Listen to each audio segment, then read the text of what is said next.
Buenas noches a todos, ¿cómo vamos? Bueno, aquí se ven los rayos que están cayendo detrás mío, porque que se avecina un aguacerote aquí en Villavicencio.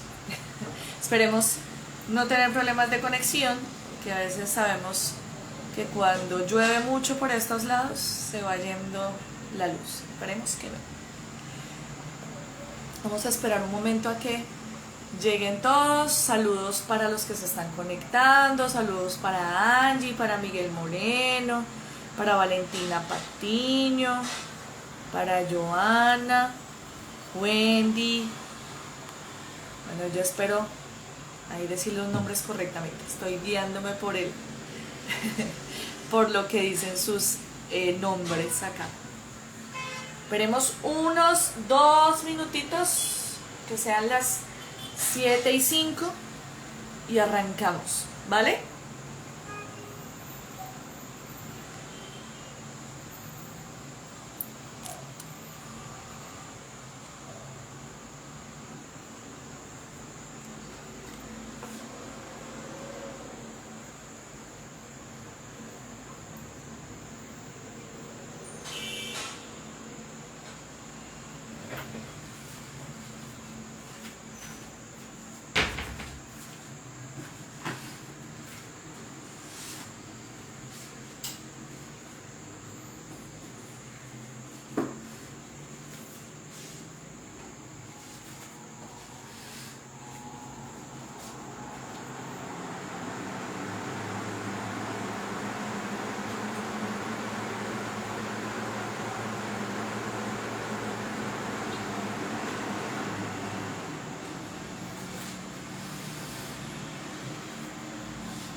Bueno, entonces vamos entrando aquí en materia con este cuento de Augusto Monterroso. O bueno, más que un cuento, un microrrelato. Entonces, ¿alcanzamos a leerlo? A ver los que están ahí conectados si lo leyeron o si ya lo habían leído antes. Cuéntenme, ¿lo conocían, no lo conocían? A ver, cuéntenme, a ver cómo vamos con este cuento. Este microrrelato. Vamos a llamar a las cosas por su nombre. Vamos a ver quiénes ya se lo habrían leído o si se lo alcanzaron a leer en estos tiempitos que les di o que salieron. Cuéntenme a ver cómo les fue. Si se lo leyeron, si no se lo leyeron, los leo.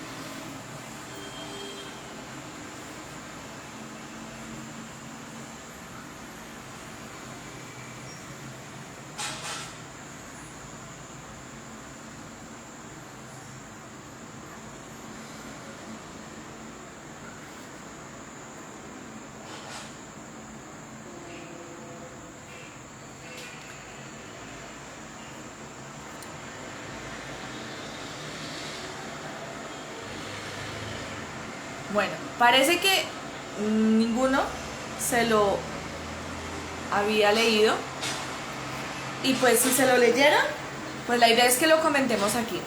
Para eso están estas charlas, para que hablemos acerca de literatura. Pues bueno, entonces, el cuento, el microrrelato que vamos a abordar hoy es el microrrelato de Augusto Monterroso, El Eclipse. Vamos a hacer una pequeña introducción. Ahí ando leyendo.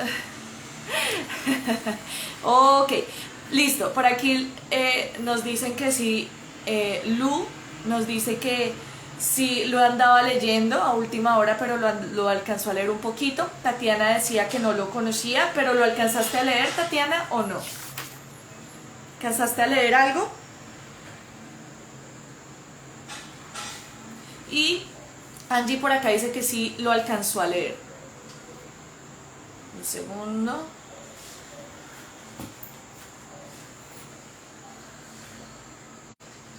Entonces, listo, lo alcanzaste a leer, Tatiana. Buah. Entonces, pues bueno, vamos a entrar en materia.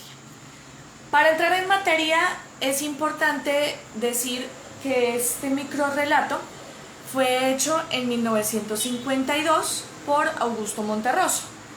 Y sabemos que Augusto Monterroso es un escritor hondureño que se nacionaliza en Guatemala, ¿vale? Y que tiempo después es exiliado a México. ¿Por qué se exilia en México? Por este asunto de las dictaduras que van a ejercer en Latinoamérica hacia los años 50, 60. No olvidemos lo que pasó con Pinochet, lo que pasó con Videla, etc. ¿Vale? Y pues Guatemala no va a ser la excepción. Y Guatemala va a tener un gobierno dictatorial que va a ser dirigido por el general Jorge Ubico. Y Jorge Ubico es... o mejor dicho, Monterroso va a empezar a plantear unos asuntos en contra de esta dictadura, de la dictadura de Jorge Ubico. Y por esta razón, pues surge o se va a México y se exilia allá.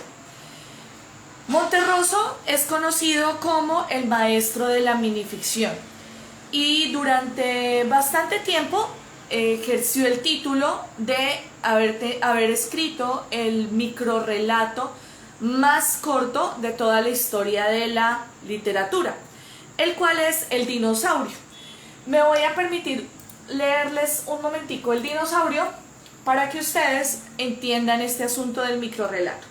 El dinosaurio es un microrrelato de escasas 9 palabras, ¿vale? Y dice así: cuando despertó, el dinosaurio todavía estaba allí. Ese es el microrrelato. Y es el microrrelato que tiene durante mucho tiempo ostentó el título de ser el microrrelato con menos palabras en la historia de la literatura. Esto sucede hasta que llega el emigrante de Luis Felipe Lamelli, quien es un mexicano. Entonces Lamelli le quita el título al dinosaurio de Monterroso y se convierte en el microrrelato más corto, ¿vale? Teniendo en cuenta este contexto, vamos a ver el asunto de el eclipse. El eclipse, como les decía, pues fue escrito en 1952. Como es un texto tan corto, vamos a leerlo. Entonces, si les parece, podemos hacer el ejercicio. Ustedes lo buscan allí en internet, en Google, y lo vamos leyendo yo lo voy leyendo en voz alta y ustedes me van siguiendo el ritmo de la lectura. Antes de comenzar, mientras lo van buscando allí, mientras vamos leyéndolo en comunidad, quiero pues saludar a Lilica, que se unió por aquí, a Shari Rodríguez, que también se unió, Angie ya la había saludado, a Marulanda, a Kevin Aguilar, a Marley Daniela. ¿Quién más está por aquí? Bueno, Tatiana ya creo que ya te había saludado. Lupa también. Joana, Sari, Juan Granada. Wendy ya la habíamos saludado, Joasa también, y listo. Bien, entonces, ya después de haber hecho esta pausita chiquita para saludar a todos los que se están uniendo y los que ya se unieron a esta sesión de literatura, vamos a empezar con el cuento, ¿listo? Y vamos a leer este microrrelato. Discúlpenme si en ocasiones utilizo indiscriminadamente la palabra cuento, es un asunto un poco más de costumbre,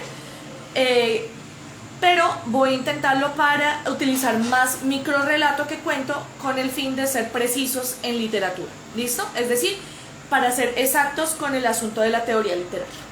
Entonces voy a empezar con El eclipse de Augusto Monterroso. El microrrelato comienza de la siguiente manera. Cuando Fray Bartolomé Arrazola se sintió perdido, aceptó que ya nada podría salvarlo. La selva poderosa de Guatemala lo había apresado, implacable y definitiva. Ante su ignorancia topográfica, se sentó con tranquilidad a esperar la muerte. Quiso morir allí, sin ninguna esperanza, aislado, con el pensamiento fijo en la España distante. Particularmente en el convento de los Abrojos, donde Carlos V condescendiera una vez a bajar de su eminencia para decirle que confiaba en el celo religioso de su labor redentora. Al despertar, se encontró rodeado por un grupo de indígenas de rostro impasible que se disponían a sacrificarlo ante un altar que a Bartolomé le pareció como el lecho en que descansaría al fin de sus temores, de su destino, de sí mismo.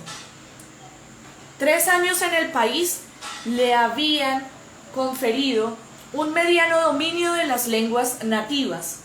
Intentó algo, dijo algunas palabras que fueron comprendidas.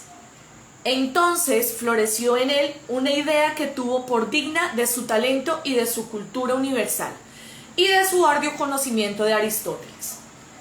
Recordó que para ese día se esperaba un eclipse total de sol, y dispuso en lo más íntimo valerse de aquel conocimiento para engañar a sus opresores y salvar la vida. Si me matáis, les dijo, puedo hacer que el sol oscurezca en su altura. Los indígenas lo miraron fijamente, y Bartolomé sorprendió la incredulidad en sus ojos. Vio que se produjo un pequeño consejo y esperó confiado, no sin cierto desdén. 2 horas después, el corazón de Fray Bartolomé Arrazola chorreaba su sangre vehementemente sobre la piedra de los sacrificios, brillante bajo la opaca luz de un sol eclipsado, mientras uno de los indígenas recitaba sin ninguna inflexión de voz, sin prisa, una por una, las infinitas fechas en que se producían eclipses solares y lunares, que los astrónomos de la comunidad maya habían previsto y anotado en sus códigos sin la valiosa ayuda de Aristóteles. Y este es el cuento, el microrrelato de Monterroso, el cual, como nos damos cuenta, se contextualiza o se ubica en un contexto de la colonización de América por parte de los españoles. Bien, ahora sí vamos a analizar elementos que son propios de este microrrelato. Entonces vamos a arrancar por la figura de Fray Bartolomé Arrazola. Fray Bartolomé Arrazola es un personaje ficticio, es un personaje que parece que Monterroso creó. Es decir, no se tienen datos históricos de que existiera un Fray Bartolomé Arrazola en el asunto de las campañas de conquista y de colonización de América.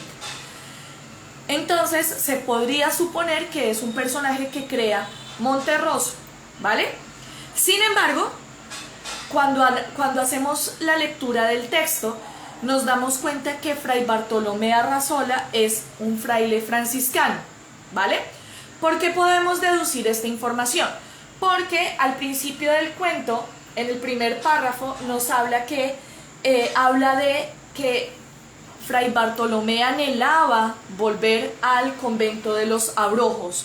Y el convento de los Abrojos es un convento que se ubica en Valladolid, España, y pertenece a la orden de los franciscanos. Por esta razón podemos comprender o podemos deducir que Fray Bartolomé Arrazola es franciscano y se encuentra pues en tierras americanas, en tierras americanas, en el Nuevo Mundo. Recordemos que para esta época no hablábamos de América, sino hablábamos del Nuevo Mundo, en las labores de evangelización, en las labores de enseñanza a los indígenas, en las labores de conquista y colonización española. Bien, y también estamos viendo esto pues por el lado de la figura del fraile, ¿listo? Es una figura culta, es un monje que se percibe con toda la tradición filosófica de Aristóteles, con todo el conocimiento de este conocimiento, de esta epistemología, de estas corrientes occidentales, de griegas, romanas, que hablaban sobre la tierra, que hablaban sobre ciencia, ¿vale? Y tenemos por el otro lado las comunidades indígenas, que en este caso no hablamos de cualquier comunidad indígena, sino que nos situamos en Guatemala y con los mayas, ¿vale? Por eso al final, en el último párrafo, nos dice que los astrónomos de la comunidad maya habían previsto, ¿vale? Es decir, estamos en un contexto de Centroamérica.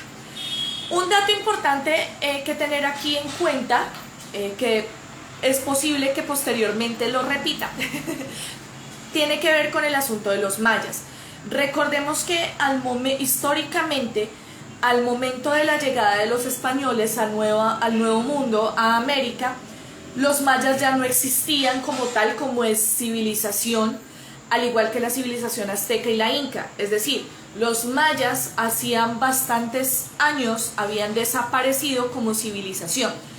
Por esta razón, cuando vamos a estos lugares de Guatemala, de Centroamérica, de México, del sur de México, de la península del Yucatán y todo esto, donde se situaron los mayas, hablamos de que estas ciudades grandes como Palenque, como Chichén Itzá, ya tenían cierto tiempo de haber desaparecido a la llegada de los españoles, ¿vale?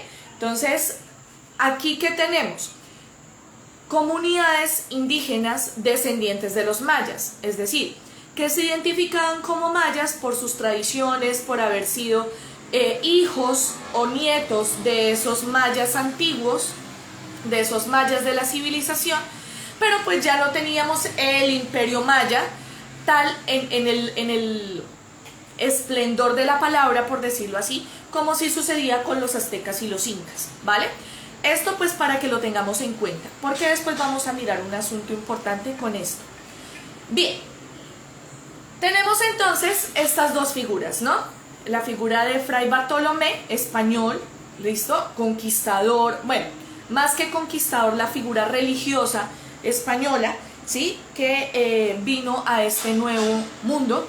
Y la figura, pues, de los indígenas que habían quedado de esta civilización maya. Vamos a ver también otro asunto importante, porque en el asunto del microrrelato vamos a ver cómo estas narraciones que pertenecen al microrrelato nos están bombardeando constantemente de datos, a partir de una palabra, a partir de una frase, a partir de algo en específico que está ahí en el microrrelato, nos da todo un contexto histórico. Entonces, por esta razón, en el primer párrafo, volvemos al primer párrafo, en donde nos hablan de Carlos V. Recordemos, un poquito de historia, recordemos que Carlos V fue el rey del imperio en donde nunca se ocultaba el sol, ¿vale? Así se le llamó durante muchos años al imperio español. ¿Por qué? Porque era un imperio, perdón, que ocupaba tierras en América, que ocupaba tierras en Asia, como por ejemplo con con Filipinas, perdón, hay una pequeña imprecisión, con Filipinas, ¿listo? Entonces todo esto era parte de la corona española, ¿vale? Y recordemos que Carlos V, por el asunto de las familias, aquí vamos a hablar un poquito de el asunto de la tradición española de los reyes, en donde eran primos casados con primos, ¿vale? Entonces Carlos V era el rey de España porque era el hijo de Juana la Loca y Felipe el Hermoso. Un paréntesis ahí chiquitico. Recordemos que Juana la Loca va a ser hija de los reyes católicos, es decir, de Isabel y de Fernando, que fueron los que financiaron los viajes a América, al Nuevo Mundo, se los financiaron a Colón, ¿listo? Entonces, Juana la Loca se le va a colocar el apodo de la Loca por su relación un poco tormentosa, por no decirlo tóxica, con Felipe el Hermoso. Recordemos que Felipe el Hermoso tenía un montonón de amantes y de concubinas y de esposas ilegales, ¿sí? Dentro de toda la corona, dentro de toda España. Y pues Juana empieza a desarrollar unos celos casi que obsesivos y patológicos por Fernando, ¿listo? Por Felipe, y pues eso hace que la llamen o la empiecen a llamar como la loca, porque empieza a desarrollar una cantidad de conductas allí bastante obsesivas con relación a estas relaciones que tenía Felipe el Hermoso con otras mujeres. Bueno, entonces, cerrado el paréntesis, volvemos a Carlos V. Entonces, Carlos V va a ser un rey no solamente de España, sino que recordemos que España en este tiempo estaba emparentada con el Imperio Austrohúngaro. ¿Quiénes son el Imperio Austrohúngaro? Alemania, ¿vale? Entonces, ¿y dónde va a nacer Carlos V? Va a nacer en Flandes, ¿listo? Y Flandes durante un tiempo pues fue territorio francés, pero después va a convertirse en territorio holandés, ¿vale? Entonces es un rey que nace en Holanda, vive en Alemania y gobierna España. Entonces esto nos da una característica de el asunto de las familias de las coronas europeas, en donde estamos emparentando muchísimos reinos bajo una sola corona, ¿vale? Entonces, el asunto con Carlos V, pues es una visión casi que muy amplia de España, ¿listo? No es España como la conocemos actualmente en el territorio de límites con Francia y con Portugal, sino es un territorio un poco más extendido, ¿vale? Y vamos a ver allí un asunto que podemos analizar al hacer una lectura un poco más intertextual de este microrrelato. Aquí Tatiana nos pregunta que por qué era hermoso. Dicen, o sea, se le llamó Felipe el Hermoso por, pues dicen que era bastante apuesto para la época. No tenemos fotos ni tenemos registro real de su fisionomía. Recordemos que los cuadros durante mucho tiempo van a ser visiones mejoradas de las personas, ¿listo? Entonces, pues para la época no teníamos ningún registro de fotografía para decir que en realidad era hermoso. Pero vamos a confiar en las fuentes históricas en que nos dicen que pues sí era bastante apuesto este señor. Y pues bueno, como les decía, esto generó pues los celos de Juana, etc. Los celos enfermizos de Juana. Bien, ahora, volvemos un poco a este asunto de aquí desde la figura de Carlos V. El microrrelato nos va dando indicios, nos va dando información. Y una información importante que tenemos acá es este asunto de la percepción que tenemos de la colonización española. Para muchos de nosotros, aquí vamos a jugar un poco con el asunto de las percepciones, ¿no? Y para muchos de nosotros la colonización española fue una barbarie, fue algo que exterminó la raza indígena en América y pues trajo muchísimas consecuencias malas, por decirlo así, o perjudiciales para la población indígena que se encontraba en América. Sin embargo, desde la perspectiva de lo que podemos leer a partir de este microrrelato de Monterroso, vamos a empezar a darnos cuenta de ciertas cosas que nos matizan un poco este asunto de la colonización. ¿Listo? Y nos vamos a dar cuenta de que esa colonización española sí fue barbárica, sí se cometieron muchísimos crímenes, pero va siempre a estar en una dualidad. Y ya vamos a hablar de este asunto de la dualidad. Entonces, cuando se descubre América, ¿listo? Cuando se descubre ese nuevo mundo por parte de los españoles, en la cabeza del español no existía el indígena, ¿listo? No existía este nuevo mundo, era algo desconocido. Y eso generó muchísimas controversias, muchísimas maneras de pensar. ¿Por qué? Es como si, guardando el orden y las proporciones, es como si en este momento, justo ahora, tuviésemos un contacto alienígena. ¿Esos alienígenas son personas? ¿En qué marco? ¿Son humanos? ¿Son máquinas? ¿Cómo los tratamos? ¿Tienen alma? ¿No tienen alma? ¿Son animales? Guardando el orden de las proporciones, esto más o menos fue lo que sucedió con la conquista y la colonización española en América. Para los españoles no existía América, no existían los indígenas. Entonces, venga, estas personas ¿qué son? ¿Son personas? ¿O cómo los llamamos? ¿Cómo los catalogamos? ¿Cómo los ubicamos en nuestro universo? Y para eso, entonces me voy a tomar también el atrevimiento de leerles un pequeño fragmento de este libro. Se llama Hablamos la misma lengua. Es un libro buenísimo, es grandotote, pero es buenísimo para comprender este asunto de la expansión del español en América Latina. Entonces, póngale cuidado a eso. El problema se reducía al mínimo grado, porque se consideraban que eran res nullis, que podían adquirir el primer ocupante. Para los casos en que estaban habitadas, se desarrollaron dos tipos de soluciones. Aquí hablamos de las tierras ocupadas por los españoles. La preconizada por el Papa Inocencio IV, Tomás de Aquino y Agustín de Ancona, que consideraban a los indios como seres racionales a los que debían reconocerse los derechos de libertad personal y de titularidad, y disfrute de la propiedad y otros derechos patrimoniales. Es decir, la visión de Inocencio IV, de Tomás de Aquino y de Agustín de Ancona hablaba, o mejor dicho, los que se basaban en ellos, hablaban que estas personas que estaban allí, o estos seres que estaban allí eran personas y que eran dignos de, por ser personas, de tener libertad personal y titularidad de las propiedades. ¿Listo? Aquí Miguel ahorita ya vamos a leer unos asuntos, termino de leer aquí y hacemos una pausa.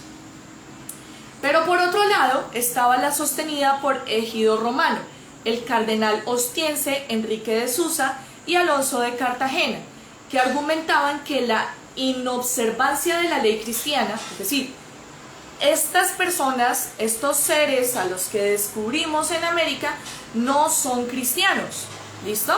Y como no son cristianos, incurren en idolatría, en poligamia o pecados contra natura. Y llevaba consigo la inhabilitación para disfrutar de la libertad o la propiedad. Entonces, este asunto de la colonización española fue un asunto muy fuerte. Fue un choque cultural muy bravo, muy tremendo. ¿Por qué? Porque es que no sabíamos qué éramos, ¿sí? Es decir, para los españoles no sabían quiénes éramos, qué éramos. Recordemos que en la visión del español o del europeo, el africano era un animal, ¿no? No tenía alma, ¿vale? Y esto, pues gracias a ideas como las de Montesquieu, etc. ¿Listo? Y hablamos también, entonces ahora, venga, ¿dónde ubicamos a los que encontramos allá en esa nueva tierra? No tenemos un lugar donde ubicarlos porque no son europeos, no son cristianos, hay que evangelizarlos, ¿qué hacemos con ellos? Entonces fue un choque muy fuerte, esto no se nos puede olvidar. O sea, fue un asunto culturalmente muy, muy fuerte y muy poderoso lo que surgió allí. Ahora sí, pausa. Entonces, aquí Miguel Moreno nos dice que Felipe I de Castilla, o Felipe el Hermoso, era un hombre alto y de cuerpo torneado, con rostro gentil y ojos hermosos. Destacan su dentadura muy blanca y sus manos blancas largas, y de uñas muy bien cuidadas, casi como sus maneras suaves y amables.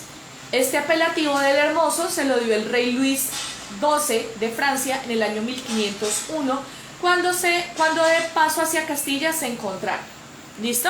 Entonces ya sabemos de dónde surge el apelativo de el Hermoso. Gracias, Miguel.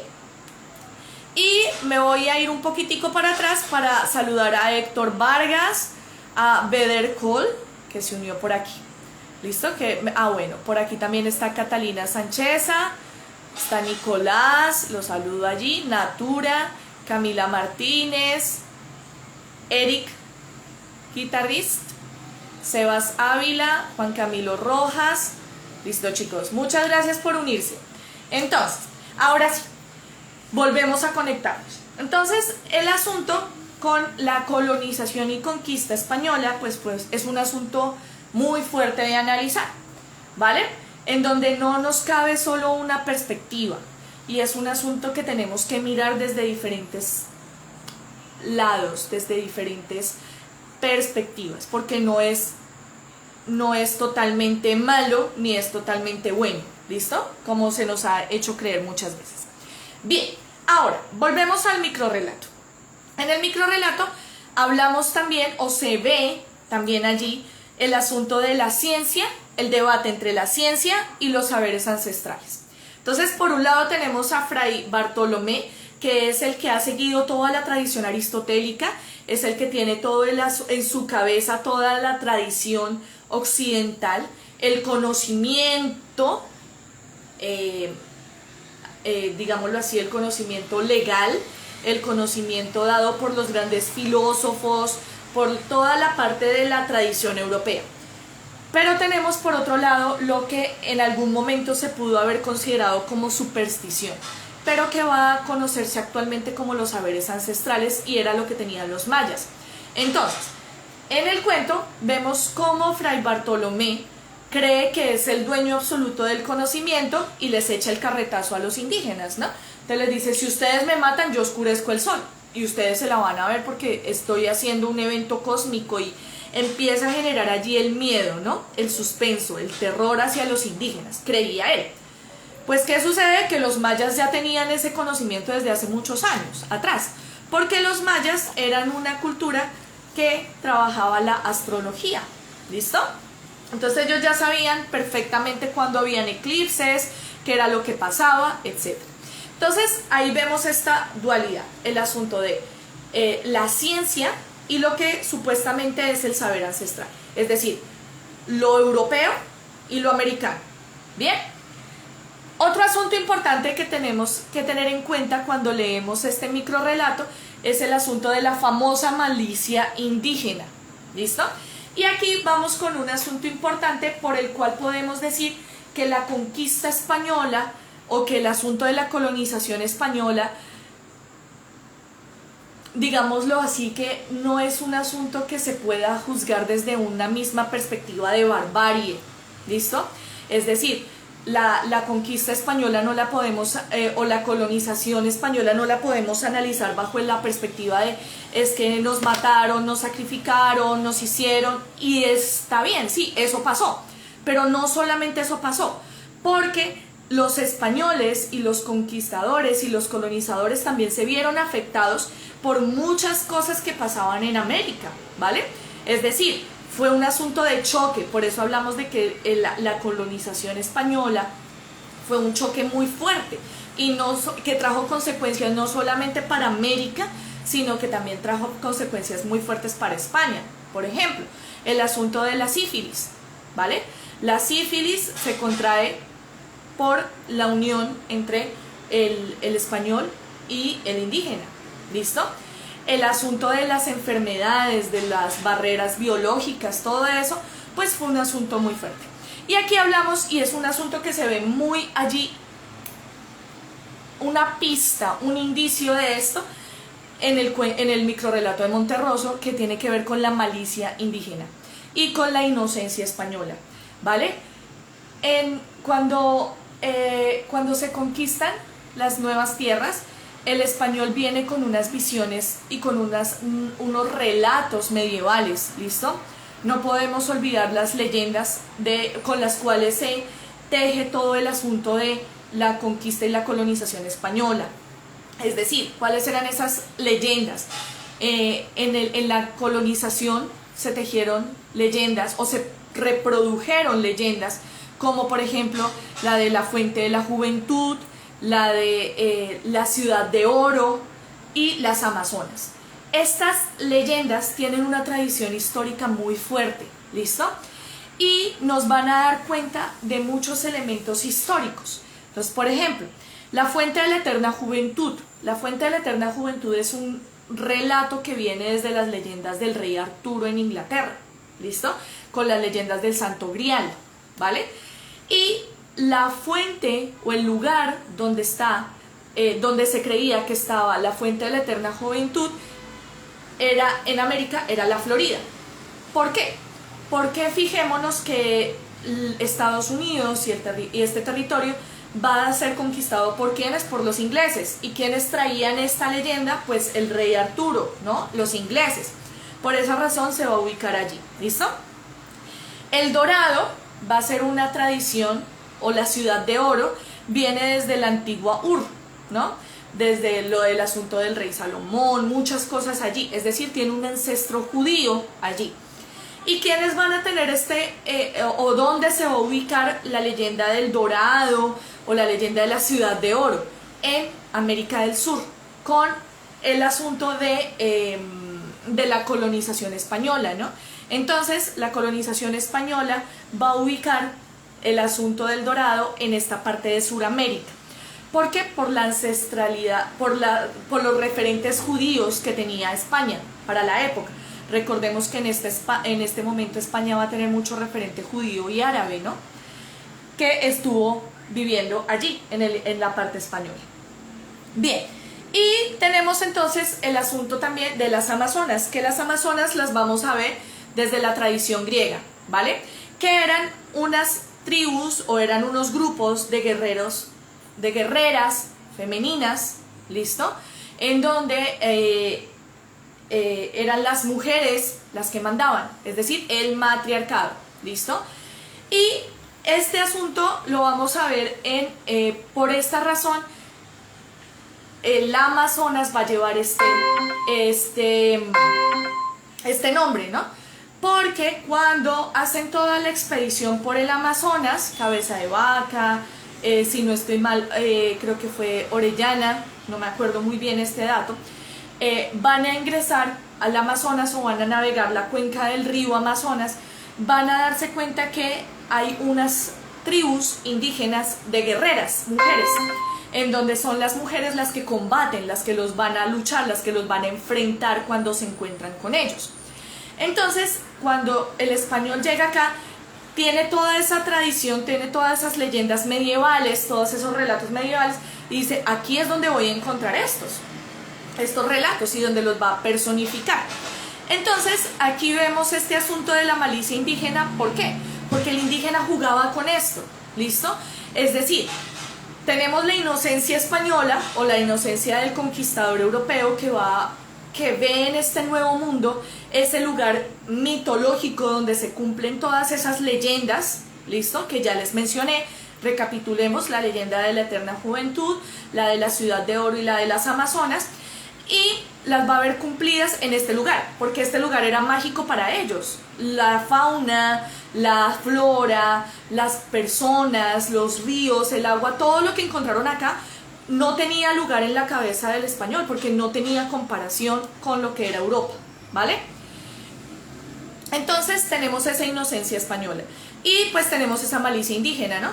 Porque hay registros en donde se dice que la colonización española fue bastante fructífera o se esparció muy rápido en América, porque vamos a encontrar que muchos de los españoles empezaban a torturar a los indígenas y decirles dónde está la fuente de la juventud, dónde están las Amazonas, dónde está la ciudad de oro.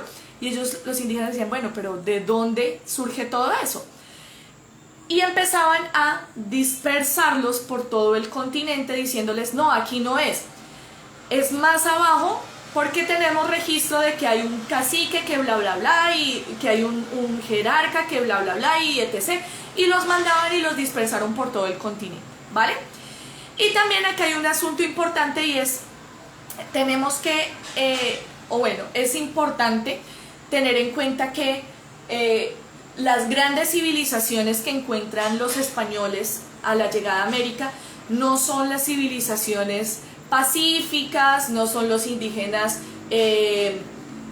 nobles que nos hacen ver muchas veces. Fijémonos, por ejemplo, que uno de los éxitos de Hernán Cortés en su colonización a México fue porque las personas que estaban aledañas al imperio azteca estaban cansados, estaban mamados de los aztecas, porque los aztecas los sacrificaban todo el tiempo. ¿Listo? Entonces, y lo mismo va a suceder con los incas, lo mismo sucede aquí en Colombia con los chichas, las rencillas que hay entre ellos. Es decir, hablamos de personas, los indígenas eran personas, y como personas cometían atrocidades, cometían sacrificios, cometían un montonón de cosas que las tribus aledañas a ellos ya estaban cansados de esto, ¿vale? Entonces, esto lo podemos ver en el microrrelato, ¿listo? Porque en el microrrelato los indígenas dicen, ah, sí, claro, sí. Fijémonos en esa partecita donde Fray Bartolomé les dice, es que voy a oscurecer el sol. Y ellos se quedan mirando, y el consejo, y como que sí, como que le creemos, como que no le creemos. Y Fray Bartolomé dice, ah, sí, me están creyendo. Entonces, ¿qué pasa? Que no fue que le creyeron, sino que estaban analizando la situación para que Fray Bartolomé fuera sacrificado, porque acá hay otro asunto importante, y es la concepción del sacrificio para los mayas. Para los mayas el sacrificio se daba para que los astros siguieran sus cursos inalterables, es decir, para que no se desviaran, para que todo siguiera como debería ser. Y pues al sacrificar a alguien, que se decía que, es decir, fijémonos ahí un poco en la ironía que maneja Monterroso. Yo soy el que va a cambiar el sol. Entonces, ¿qué nos indica también? Que los indígenas probablemente dijeron, si este va a cambiar el sol, es digno de ser sacrificado, porque va a ser el lenguaje directo o la comunicación directa para los dioses, para que no suceda el eclipse, o para que suceda, o para que sigan las cosas en su normalidad. ¿Listo? O sea, que él mismo se mató. ¿listo? Él mismo se hizo allí como el atentado. Y otra cosa importante es, pues recordemos que para el indígena el español muchas veces era la representación de sus dioses, ¿no? Y aquí vamos a hablar un poquito de una figura que se va a llamar el Quetzalcóatl, ¿no? Que es la serpiente emplumada. Y para los aztecas, la serpiente, el Quetzalcóatl o la serpiente emplumada iba a retornar, iba a volver. Y se dice, por los registros históricos, etcétera, que los aztecas vieron en los españoles el retorno de Quetzalcóatl. Y en muchas poblaciones indígenas, el español fue visto como el dios, como el retorno de su dios. Y por esta razón hablamos aquí de que los indígenas pensaron en que ese español era el digno de ser sacrificado, era una víctima ideal en el sacrificio para sus dioses. Entonces el asunto aquí no era tanto de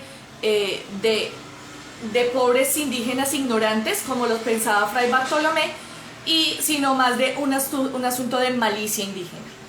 Bueno, entonces, esto por un lado, ¿no? Entonces ya hemos hablado de este asunto, de las leyendas, de toda esta parte histórica. Y ya para ir cerrando un poco con este microrrelato, pues vamos a mirar en qué consiste un microrrelato. Entonces, según el Instituto Cervantes, ¿listo? Que es una de las grandes entidades en asuntos de la lengua y de la literatura, nos dice que el microrrelato es un subgénero narrativo que comprende los más breves relatos de ficción. ¿Listo?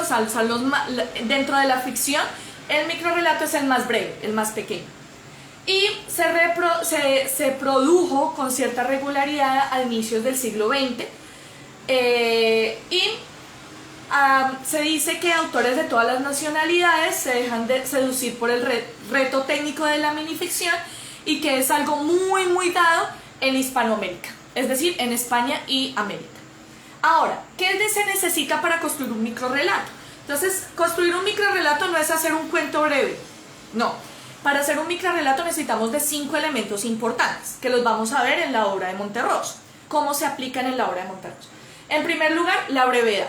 Entonces, esa es como la primera condición.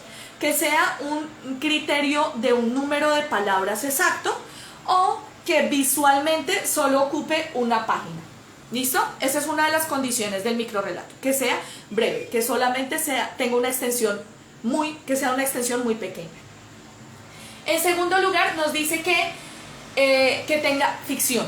Es decir, que a pesar de que tenga un vínculo con la realidad, es un texto literario, por lo tanto es ficción. Entonces aquí lo vemos, estas condiciones las vemos. La brevedad, pues en el relato de Monterroso es un relato de una página, ¿vale? Es un relato muy corto. La ficción, con elementos como por ejemplo la figura de Fray Bartolomé de Arrazola, que es totalmente ficción, pero que se maneja en una realidad, que es la realidad de la conquista y colonización española. Es decir, sucedió, pero el personaje de Arrazola está allí, es imaginario. La naturaleza proteica es la tercera. Y ustedes dirán, ¿qué es eso de proteico? Lo proteico significa la conciliación de diversas posturas o de posturas que pueden resultar contrarias. Entonces, el microrrelato tiene una naturaleza proteica. ¿Por qué? Porque puede adoptar formas diversas y que son aparentemente alejadas de la convención narrativa. Es decir, yo en un microrrelato puedo encontrar diferentes posturas que aparentemente son irreconciliables. Miremos el asunto de las dos posturas que tenemos en este microrrelato del eclipse. Entonces, tenemos la figura del español y la figura del indígena, supuestamente irreconciliables, pero que a la final se reconcilian en que ambos tenían el asunto del conocimiento astronómico para deducir cuándo habían eclipses y cuándo no. ¿Listo? Entonces, por esta otra razón, allí tenemos un microrrelato. La exactitud lingüística. Esto es algo importantísimo. como el microrrelato es tan corto, necesita utilizar las palabras exactas, la gramática precisa para generar toda una atmósfera narrativa, para generar todo un contexto narrativo. Y lo vemos bien preciso cuando Monterroso nos dice: si me matáis, les dijo, puedo hacer que el sol se oscurezca en su altura. Entonces, aquí hay un asunto importante. En esta pequeña frase podemos darnos cuenta de un montón de cosas que suceden allí. Primero, de la visión que tiene el español de la oscuridad, como lo malvado, como lo siniestro, ¿listo? Y que por eso yo, si me matan a mí, que soy el conocimiento absoluto, pues les voy a oscurecer el sol. Pero con esa frase de oscurecer nos damos cuenta que el indígena tenía otra visión absolutamente diferente de lo que era la oscuridad. Recordemos que para los indígenas la oscuridad era el momento ideal para ir de caza, para navegar, para meterse a la selva, porque era el lugar en donde estaban los animales más en descanso, etcétera, etcétera, etcétera. ¿Listo? Y recordemos también este asunto que durante mucho tiempo ha generado la visión de que el costeño, en nuestro caso, es perezoso. Porque para el español la oscuridad o la noche es ¿para qué? Para descansar, para dormir, para resguardarse de lo siniestro, de lo malvado. Pero para otras culturas la noche es el lugar perfecto para poder trabajar, para poder hacer las actividades cotidianas. Por esta razón, lo que les decía de la fama de los costeños, entonces recordemos que los costeños tienen fama de perezosos, ¿no?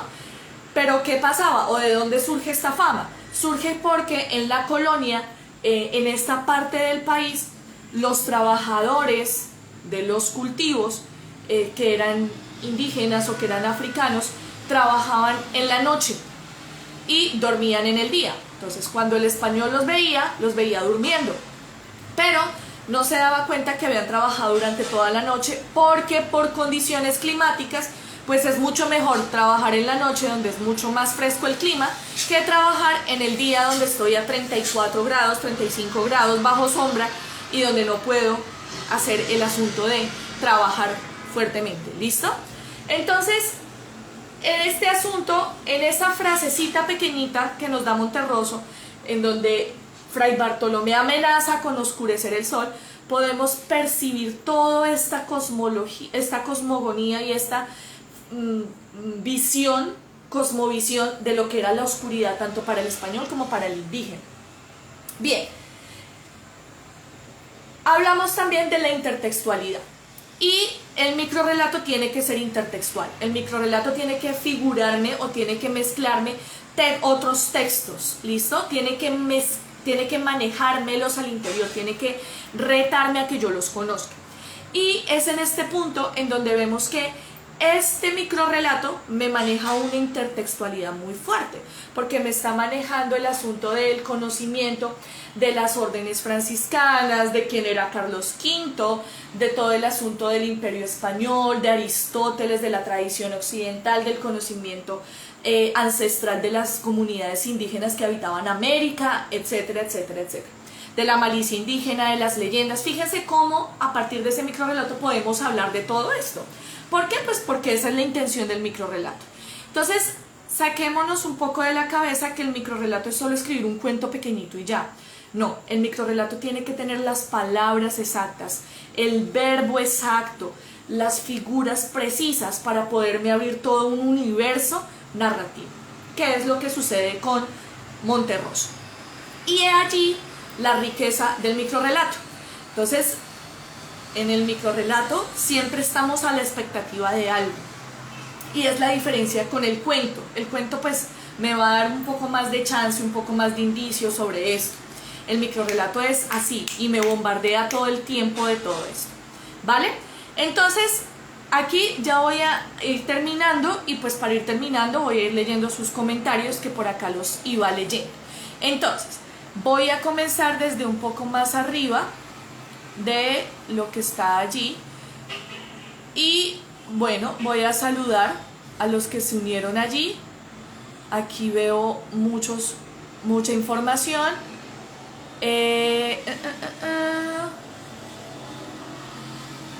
Listo, entonces habíamos quedado en Felipe el Hermoso en los comentarios, ¿listo? Aquí pues saludamos a Mauricio que se unió.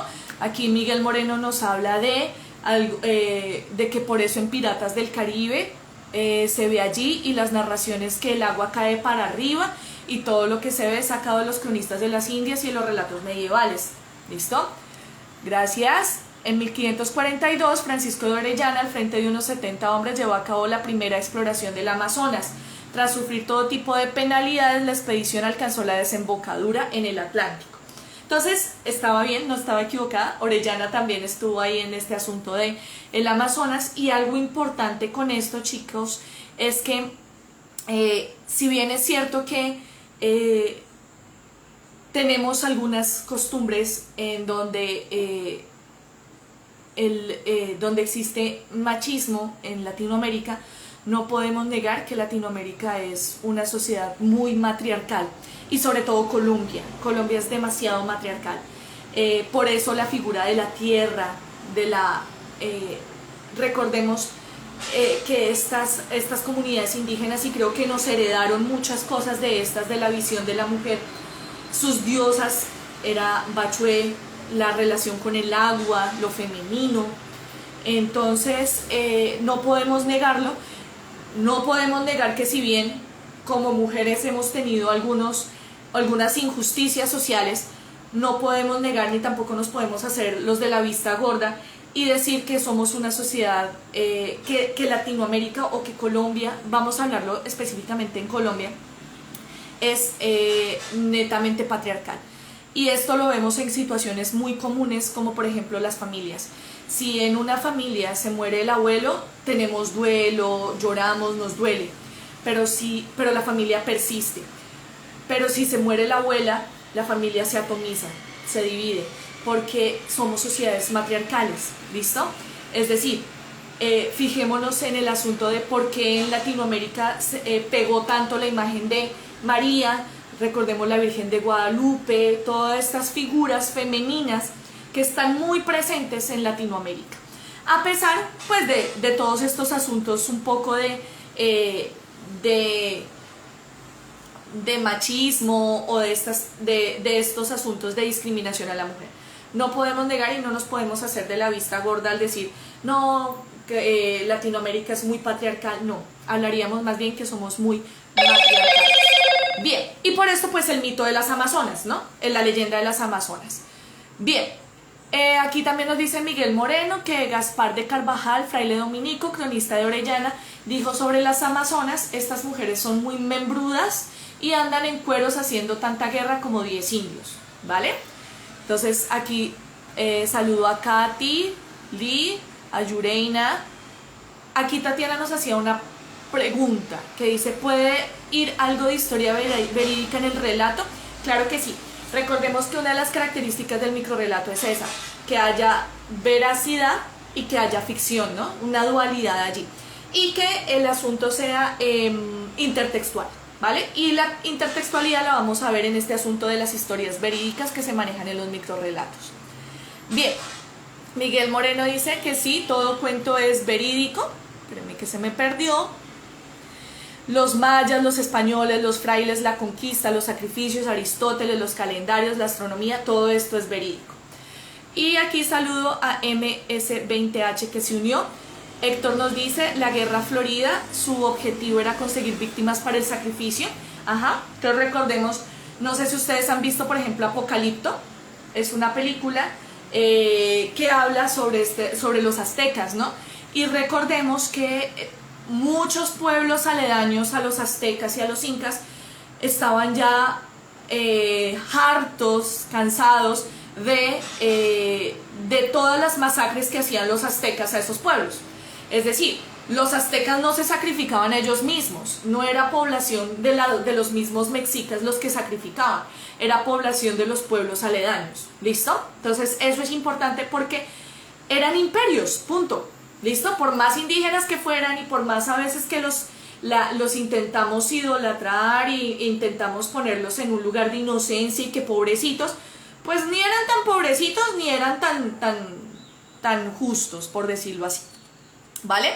Muchas gracias, Héctor. Aquí saludo a Fabs, a Tatiana aquí que agradeció. Aquí Héctor nos habla de La noche boca arriba de Cortázar. Ajá. Jimena Mon se unió, saludo. Y saludo también por Proyección Social, listo, que se unió también. Bien, ahora entonces pues los quiero leer con relación a sus apreciaciones de este micro relato de Monterroso, que vale la pena ser leído, y obviamente ser leído desde una visión de intertextualidad, desde la visión del microrrelato, de la importancia del microrrelato en nuestra literatura. Y pues los leo. Cuéntenme ustedes cómo les fue con este cuento, si lo leyeron, si lo habían conocido, qué les pareció, etc. Los escucho. Y por acá está haciendo un calor impresionante, un bochorno impresionante. Aquí ya estoy. Entonces, mientras me refresco, los voy escuchando. Cuéntenme cómo les pareció este cuento. Este microrrelato, perdón. Yo les dije que me disculparan porque iba a utilizar el asunto de cuento inapropiadamente. Entonces me autocorrijo. De microrrelato. Entonces los escucho. Saludo también a Paula por acá.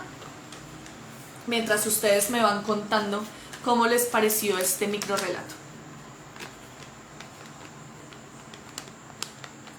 ¿Qué quieren decir? ¿Qué quieren comentar?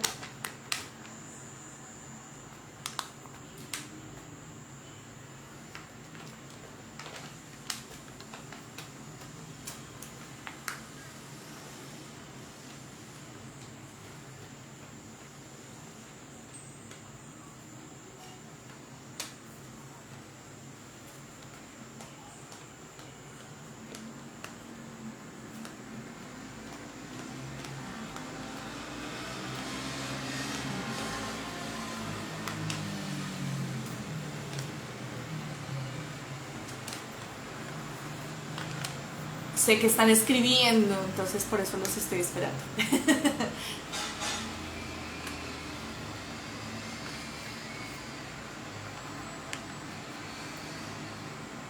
Aquí dice Miguel, este microrelato es fantástico porque hace que el lector revise muchas cosas para poder entenderlo. Ajá. Y esa es la riqueza del microrrelato. Por eso el microrrelato es importante, porque el microrrelato, insisto, no es solamente escribir una historia cortica y ya, sino es jugar con el lector. La literatura es eso, es jugar. La literatura es un juego. Entonces, es retarnos con los microrrelatos a ver qué tanto conocemos, qué tanto sabemos, para darle el nivel al autor que escribió el microrrelato y poderlo seguir y podernos dar cuenta de todos esos indicios y todas esas pistas que nos da. Aquí dice Lupa, no lo conocía, pero me gustó bastante. Es fascinante cómo cumple la intertextualidad, porque invita a conocer mucho más allá de lo que es solo la página. Ajá.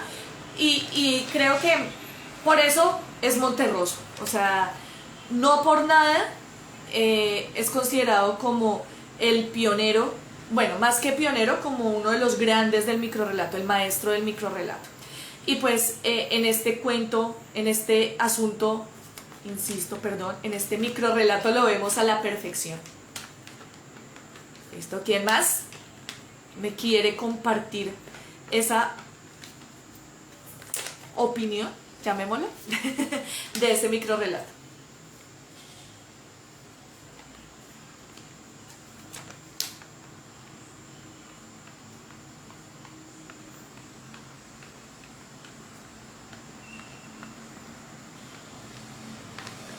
¿Conocen algunos textos similares? Por aquí nos hablaban de La noche boca arriba de Cortázar, ¿no? Bueno, hay muchos corazoncitos que espero que sean porque les gustó la sesión de hoy.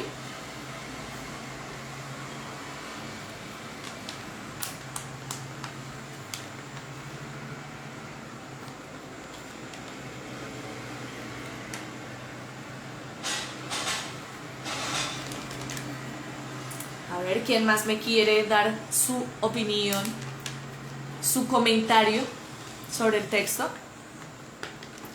mientras yo sigo aquí refrescándome porque casi me derrito con este calor que está haciendo acá. O sea, imagínense nomás eso. O sea, cuando yo pienso en la conquista, en la colonización española, yo pienso lo que les decía, ese choque cultural tan fuerte. O sea, imaginémonos uno español, o sea, de Europa, en donde pues las temperaturas no son tan cálidas como las de acá, viniendo con una armadura encima de unos caballos, con un yelmo, todo de hierro, con una lanza, con una espada pesadísima, metido acá en Villavicencio, por ejemplo, en estas tierras, que es pura montaña, que es puro río, agua, o por ejemplo, imaginémoslos atravesando el Magdalena, no, en la costa, eso debía haber sido, y solo hablando acá de Colombia, no olvidemos los otros climas o los otros ambientes geográficos que tenemos, como por ejemplo subir los Andes, atravesar el Río Grande, o sea, muchísimas cosas, atravesar aquí este pedacito de Panamá que no es que sea tan fácil de pasar, ¿no? Entonces pues es complejo, la situación no fue fácil para ninguno de los dos, ni para los indígenas ni para los españoles. Los dos estuvieron ahí con sus consecuencias y sufrieron y gozaron, ¿no? Y pues creo yo que yo sé que habrá muchas personas que no estarán de acuerdo con lo que yo voy a decir, pero pues digamos que igual lo voy a decir, y es por la colonización española es que tenemos la cumbia, es que tenemos la comida que tenemos, es decir, como lo dijo Neruda, ganamos y perdimos, ¿no? Entonces hay otro texto que miraremos si lo podemos trabajar despuesito, uno de Neruda que habla sobre este asunto de lo que fue la colonización española, qué ganamos y qué perdimos. Aquí Tatiana nos dice, este microrrelato utiliza un narrador omnisciente que sabe lo que va a pasar y que al final tiene algo irónico. Sí, señora. Aquí el famoso narrador omnisciente, que es el que todo lo sabe de sus personajes, ¿no? Entonces fíjense que el narrador sabe las ensoñaciones de Fray Bartolomé, que él soñaba de estar otra vez en España, e incluso nos lo pinta como desesperanzado, ¿no? O sea, yo aquí en esta tierra ya me muero, ¿vale? Pero también sabe lo que pensaban los indígenas, aunque los pinta muy parcos, ¿no? O sea, el indígena no tiene expresión tan fuerte como si la tiene el español en el microrrelato. El indígena es un poco más neutro en sus expresiones, no se detalla mucho en los indígenas. Muy bien, listo, Tatiana, muy bueno ese apunte. Saludo a Alejandra, que se unió acá hoy. Espérenme un segundo. Aquí dice Tatiana que agradece estos momentos para socializar porque aprendemos juntos. Gracias. Y esta es la idea de estas charlas, es sentarnos una horita, hablar carreta de un cuento y a partir de ese cuento o de esa obra analizar muchos elementos que hacen grandiosa la obra literaria y que la hacen un arte y la hacen la expresión más bonita del idioma. ¿Listo? Entonces, gracias a ti también, Tatiana, por estar acá. Héctor dice, me encanta porque además de lo que has hablado esta noche, Monterroso posee un sarcasmo muy fino en su escrito. Sin conocer la historia se entiende. Ajá, sí, y lo vemos ahí muy preciso, ¿no? O sea, por eso es microrrelato. Entonces, en elementos como los indígenas lo miraron fijamente y Bartolomé sorprendió la incredulidad en sus ojos. Entonces, como que, ¿será que sí? ¿Será que no? O, venga, como que no me creyeron, pero a la final, sí, o sea, no le creyeron y lo mataron. Entonces, sin embargo, pues él esperaba que las cosas fueran diferentes, ¿no? Entonces, este asunto de la ironía es genial. Y la ironía, como se maneja en la literatura, es espectacular. La figura de la ironía es una cosa impresionante. Gracias, Héctor, por ese comentario. ¿Alguien más quiere comentar acerca del cuento?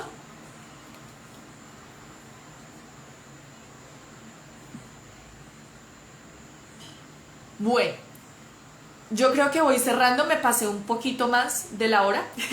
Es muy agradable hablar con ustedes.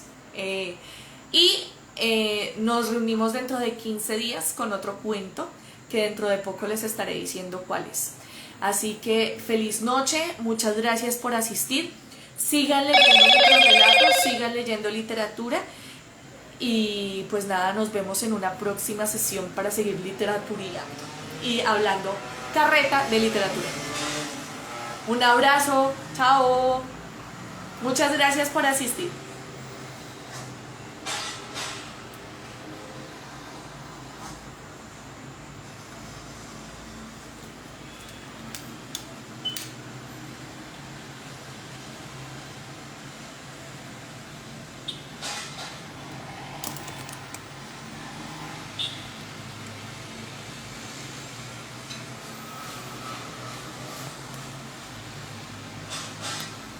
Ok, aquí nos hacen una recomendación de Colmillo Blanco. La vamos a tener en cuenta para abordarla en próximas oportunidades.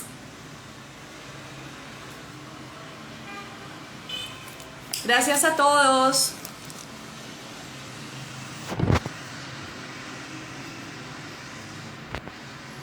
A ver si puedo escribirles el mensaje.